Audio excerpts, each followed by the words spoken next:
Welcome to Get Paid for Your Pad, the definitive show on Airbnb hosting, featuring the best advice on how to maximize profits from your Airbnb listing, as well as real-life experiences from Airbnb hosts all over the world. Welcome. We are your hosts, Josefa Kapadia and Jasper Rivers. Get paid for your pad. Get paid for your pad. Get paid for your pad. Get paid for your pad. Get paid for your pad. Get paid for your pad. Hey, what's up, everybody? Welcome back to another episode of Get Paid for Your Pad. Today, Jasper and I. Jasper, how's it going? Everything is going well, man. Awesome. So Jasper and I, we're again broadcasting from different locations. I'm home sweet home in Los Angeles. Jasper is living it up in random places throughout Brazil, which is awesome. I'm very currently in Rio de Janeiro, about 5 minutes from the beach. Living the Airbnb dream. He was back in San Francisco recently for, of course, the Airbnb Open. Our guest today is actually someone that we met at the Airbnb Open. She is a certified superhost, originally from Italy. She now is in Sydney, Australia, and her name is Nada de Guida. Nada, welcome to the show. Yes. Thank you, Josefa, and hi, Jasper. Thanks for having me. It's nice to talk to you again. It's nice to have you on the show, Nada. Thank you very much, guys. Alrighty, so as we get started, so again, Nada, superhost. She knows a lot about hosting on Airbnb, how to be your absolute best. She's got a great story about how she started, how she began, and all that. And of course, we're going to, in addition to talking about her, we're going to talk a little bit, reminisce a little bit about the Airbnb Open, which was so much fun. So why don't we get started with who Nada is? So why don't you tell us a little bit about yourself? Okay, so yes, I was born in Naples, Italy, and well, I've been studying as a mechanical engineer, and as soon as I got my degree, I moved to Florence to work, of course, in an office. But I'm not the kind of office person, so I started questioning myself, like, what do you want to do in your life? You want to stay all your life in an office. You want to work for someone you don't even know, actually. And just doing this all your life and being at 60 years old and saying, so what I've done in my life. So I've decided to start really traveling. And I started with 6 months abroad, just so asking my boss to go traveling for 6 months, quit my job for 6 months and be back again. And he said, okay, do it. Now we don't have that much work, so just do it.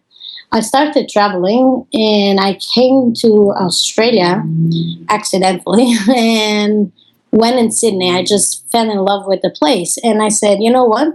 I'm going to start moving here now. And then from here, then we'll see what happens. So I called my boss and said, like, look, I'm sorry, but I'm going to quit my job. And actually he was, you know what? I knew you would have. As soon as you said you were traveling, you are not the kind of person that you can say just sitting on the desk, like looking at the laptop all day. And said, yes, I think you got me right. So went back to Italy, packed everything, quit my job, said hello to family and friends, and came here to Sydney again just a few months ago now. So it's really, really new. So trying to figure out, I don't know, working a little bit, enjoying my life, and maybe the next step, I don't know yet, but this is what I'm doing now. So briefly, this is who I am, a traveler, loving sharing experience with people, friends. Yeah. That's awesome. That's awesome. I mean, I can really relate to your story, and I think so can Josefa, as we've both also been in a situation where we have corporate jobs and weren't very happy with the situation. So we also took the step and quit our jobs, and it must be very exciting for you now if it's only been a couple months. Yeah, it is actually. Yeah, it is. Do you have any idea what you're going to be doing in the next few years, or? Yeah, actually, still trying to work on it. Like my aim, it's actually to be happy. So I as long as I'm happy, yeah, I know think that's a it's. good You goal say to like, but I this is what go I'm doing. I go for the So exact opposite, pure misery. have. yeah, of course, you have to. So you'll probably be happier than me. That's it. Yeah, but it's funny that you say that the goal is to be happy, because I think a lot of people forget, they have all sorts of other goals, like career-wise and what they want to achieve and all these things, and they forget that in the end, life is Yeah. about being happy. So Yeah, and I hear lots of people are just complaining about their life. And I thought, if you are complaining, just try to do something. exactly, our mutual friend Andreas Penna gave me the very same advice a few years ago. Well, dude, stop complaining and do something about it. That's right on. Well, Nada, how do you travel? What's your source of revenue? So yeah, that's funny. Because apart, like I've been saving a little bit when I was working in Florence, because I had like three jobs. So one, it was the office, one renting with Airbnb, and one being horseback riding instructor. So I had three jobs at that point. I was pretty busy, I should say, but so I saved a little bit. So of course I'm using a little bit of savings, and then wherever I go, I find whatever to do. Like now I'm working as a nanny, for example, just working with a family, nice family, working part time. So just to have the money to pay the rent and enjoy going out with friends and having dinners now and then. So it's not something I have um, to do every day. Apart from Airbnb, I still work with Airbnb. So my co-host Lorenzo is in Florence, and we still work together. And meanwhile, I help other now two friends. So I have a little amount from them, helping them with email, listing Airbnb and everything. So yeah, that is the point. Airbnb helped me a lot. Interesting. So you're running one listing, and together with your friend Lorenzo. Yeah. How did you guys end up doing this way? Like how did you guys get started? Well, actually, because we were living together, we were partners at the time, and we had a spare room in our house. So we had a flatmate for a few months, but we decided we didn't want to deal with a full-time flatmate. 'Cause we wanted to have the listing or the room free for family and friends to come over, enjoy, I don't know, weekend with us, or just having our place for us a couple of days. So a friend told us about Airbnb. She was traveling with Airbnb. So we started looking at it, and we said like, well, let's give it a try. And, if we don't like it, we can just quit and go back having a full-time flatmate. And actually Airbnb helped us like paying the rent and some expenses. And then all that was good coming from it, meeting friends, meeting travelers, people, like, that's how we started actually. So we just have a spare room in Florence. Great. And did you have any concerns when you started doing this? Oh yeah, of course we had. We've been talking about that for months before giving it a try, because we were not sure. We were living there, so all our stuff, all our belongings were there. So we thought, maybe they can be stolen or broke, or only about dealing with crazy people coming in your place, a place where you are back every night and you sleep. And sometimes I was alone, so I said, like, I don't know, maybe I'm a bit scared about that. Mm-hmm. But we just said, like, look, let's try it, and then we see how it goes. And if we don't like it, we just quit it straight away. Yeah, and it's interesting because if you compare having a flatmate versus having people from Airbnb staying at your house, a lot of people will think that having somebody from Airbnb is much riskier. But we've actually talked to a lot of people who switched from a full-time flatmate to Airbnb because they were having trouble with the flatmate. Because if you get an Airbnb person that you don't like, at least that person is going to be gone after a few days. Now, if you sign like a 1-year contract with a flatmate, then you know you don't like the person, you're stuck with them for a year. You know, so Absolutely. And you know, there's other things that people have told us as well. This is something that pretty much invariably Airbnb hosts, especially long-term ones, have said to us. Not only do you have that flexibility, but there's a difference. There's a different demeanor. Essentially, when people come for short stay rentals, let's say somewhere between 2 and 10 days or whatever, something along those lines, they're first of all coming to visit your city, so they usually don't spend a lot of time at home. They're usually out doing things, so there's a lot less traffic and usage of your apartment, number one. Number two, they do treat it much more as a guest, as opposed to a long-term tenant will come in and actually it'll become his home, and more likely to essentially maybe not intentionally mistreat it, but do things that might cause damage, because they say, well, this is my place. Whereas when you're a short stay rental guest, you kind of treat everything with gloves and treat it with a little bit more care. So bottom line is, I mean, Jasper, you can attest to this too with your place, but even from everybody we've talked to, everyone essentially says, those exact same sentiments. I think those are great points. And I was just thinking about my own place. I noticed that my kitchen hasn't, in the last few years, it just hasn't been used much, you know. And I can tell because, you know, everything still looks pretty much like it was 2 years ago. And then I realized, well, my Airbnb guests are probably not cooking a lot. You know, my neighborhood has tons of like great restaurants. So, and eating out is one of the things that makes traveling such a great experience. So yeah, definitely. I think for people who are currently living with a flatmate and they're not so happy about the person, I think Airbnb is a great option.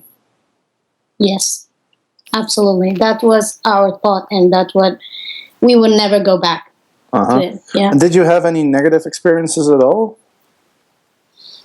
Well, actually, no. We were quite lucky. We didn't have negative experiences at all, only positive. Maybe just I had once a person, I couldn't stand her anymore. Like, she was too much. Like, I was on the couch at 11 p.m. and she came out with her notes. Like, so I have questions like, how many people are living in Rome? How many people are living in Florence? And I said, like, look, it's 11 p.m. I'm looking at a movie. I'm tired. And you can just Google those questions. But you have to be polite and you cannot answer like this. So I said, like, well, I don't know. Okay, let's sit down and try to answer. And 20 minutes of this. And then the morning after, same questions or kind of very similar. And I was like, man, just leave me alone. I have to go to work. I have to do so many things. It was too much. And she didn't want to go away. I want to stay here more. Like, sorry, I'm like busy till 2000, always, ever. So no way. For the next 30 years. Yeah, that's it. But that's the only thing. Apart for that, it was always really good. Awesome. That's great. So now, you know, it's funny that you said that you consider yourself lucky that you didn't have very many negative experiences, but I actually see it the other way around. Like, because the negative experience is so rare that I would say it's more the standard to have only positive experiences, and it's more that you're unlucky if you run into that one guest who does cause trouble. No, like I've heard like people complaining about, oh, so this guest like broke all, I don't know, everything, or then he had the sink running all night and my apartment was like full of water the morning after. So I've heard a few things and I was like, wow, I never had anything like that. Mm-hmm. Yeah, it's always the sort of the extreme cases that travel quickly, you know. Everybody knows about those few cases where, for example, in New York, I think there's somebody threw a huge like sex party, and then there was this person somewhere else in the US who I think they called him a squatter, who wouldn't leave the apartment after a month or so. But those are the things that you hear about, right? Oh yeah, probably that's it. Yeah, you're right. So now, Nada, you have the distinction of being a superhost, right? And I believe you got a special distinction when you came to the Airbnb Open. You got to chat about that a little bit. Is that right? Yes, I did. Wow, it was really a great experience. Okay, so what I want to ask you now is, for all those hosts out there, or even potential hosts, what words of advice do you have as far as becoming a superhost for people who are reaching for that same level of distinction? Okay, so I think the best thing is to share quality time with your guests. That doesn't mean that you need to share hours with them. It could be only 5 minutes, but when you are with your guests, you have to like really be there, treat them as friends or family. And another thing I've always done is customize their experience. So I usually sit down with them, or if I'm not there, maybe I talk like on the phone and ask what they want to achieve from this travel. Because there are people that they care about food and they want to have like good food. There are people that don't care about food and they want to go to museums. Everyone has a different way of traveling. And so giving them what they expect from being in your city, I think that's a great thing. And on top of it, always being honest. Because, of course, you can have problems when your guests are around. But if you deal with them easily and being honest, like, look, this has been the problem. So what do you think if we, I don't know, handle it in this way? Or do you have any suggestion we can deal with that you prefer? And another thing for me, especially when you have to share your apartment, because of course that's what I've been doing for years, it's never change your habits. So just acting normally as your everyday schedule, as if you had family or friends around. Now, And oh, I'll say, yeah. well, I was just gonna one quick point of clarification. So I know you said right, you treat them like family or friends. Now it sounds like my guess is you're very outgoing, you're a very friendly person. Now for somebody, let's say, who where that stuff doesn't come so natural, what specific advice would you say as far like what does that mean to be friendly? Do you make them breakfast or meals? Do you invite them out for a drink? Something like that, or what do you kind of how do you approach that? Okay, so as soon as you talk with someone, I think, at least for my experience, I could definitely tell if they're willing to have you around or if they just want to go in the privacy of their room. So if it's what they want, you just show the map, where they can eat, where they can go for museum or whatever they ask, and then you set them free.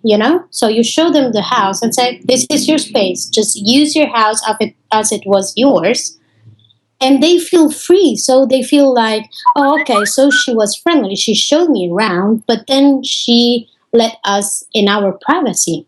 So never bother them, of course, saying hello, good morning, maybe. Another thing, leaving a note in the morning, like, I cannot cook breakfast for them because I was out every morning at 7:38. So of course I had to go to work.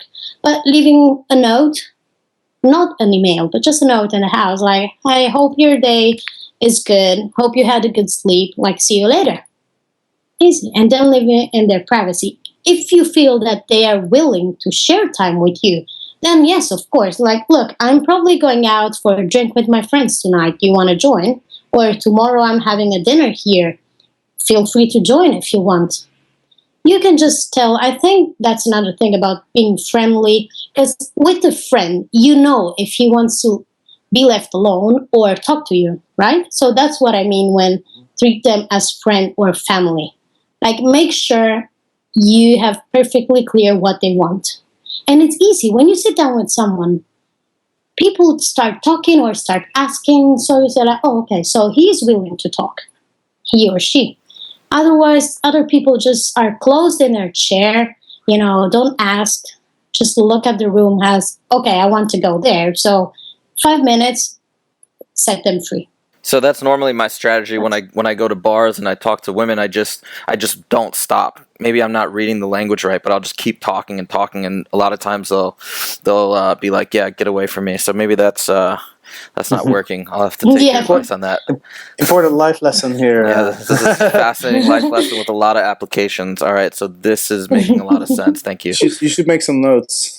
Yeah, probably start writing down. So I think this is a really good point. I think the ability to read people and to know whether a person wants to communicate and wants to get attention or if people want to be left alone, I think the ability to do that is very important especially when you're renting out a room and you're sharing a common space with your guest. Yeah, I think so too. So yeah. So it seems like you got that skill down, and that's definitely helping you, I guess. So let's talk a little bit about the Airbnb Open. What are your thoughts on the whole event? Me and Josefa had a really good time, and we thought it was really well organized, and it was really cool to get the chance to meet some of the founders and some other people that work for Airbnb. What were your thoughts? Oh yeah, I thought it was an amazing experience. Actually, the organization was perfect. I had like nothing. I've seen nothing that was wrong in those 3 days. Mm-hmm. And from my point of view, I think it was also overwhelming because, as you've seen, like on Friday, we had to hold like peer-to-peer classes in the morning. So after just flying in from Sydney, so jet lag and everything, and we were on a Superhost panel. And after that was crazy. It was so overwhelming. Like people coming and talking to me, like just like, oh, thank you. It was nice that you were sharing this. And what do you think about this other issue about like being a super host or just being a host? So it was really, really good experience for me. It was good, like meeting people from all around the world, both if like hosts or people from the headquarter or people just working for Airbnb. And it just like, and it was nice, like, because of course I have lots of experience, but it's nice to talk to people that have different experiences from you. And it just like widened my perspective and my points of view. I think it was a great experience at the end. Now, for the next conference for next year, it's going to be in Paris. What would you like to? So it sounds like you had a great time. What would you like to see next year that maybe wasn't there? That wasn't there this time around. Or is there anything? I don't think I have things I haven't seen. I would like to. Actually, I would like just try to point, probably because it's my point of view, but I would just point more on the soul of Airbnb. Like what I think is the soul of Airbnb is like, we are all travelers. We like to share apartment. Don't be to the host. Don't be an agent. Like I've talked to so many hosts and they have no idea how, I'm not saying they're bad hosts. It's just like they treat their apartment and their guests as agents. So they go in, give the keys, show this is the place, and then go out. And I think that's not the Airbnb soul. Like send them, I don't know, an email or leave them a map with suggestion on the neighborhood. Because sometimes you arrive in a city, you have no idea where you are, no idea what to do, like no idea sometimes how to deal with people around. Because of course we come from different cultures. So make sure the guest is in your apartment has clearly written or explained from you how to do those things. So I would more stretch this point. But for the rest, I think the Airbnb Open was great. And now that you're kind of traveling abroad and you're still renting your place out on Airbnb while on the road, how do you manage that? Okay, so now I still have my co-host there. So he is managing this, but it happened that we were both abroad and we couldn't do that. So I think that you could either look for someone that you trust. And if you have someone, the first thing, like I've been talking, like we were out for a month together. And before going out, I've been talking with this friend, like, so I know he knew his way around in Florence, but I was sitting with him for hours, like, look, so this is how we manage the chicken. This is what we give to our guests. And we would like you to help us out in this. And he was really willing in doing that. But of course, he had days he could not do that. So how you manage this?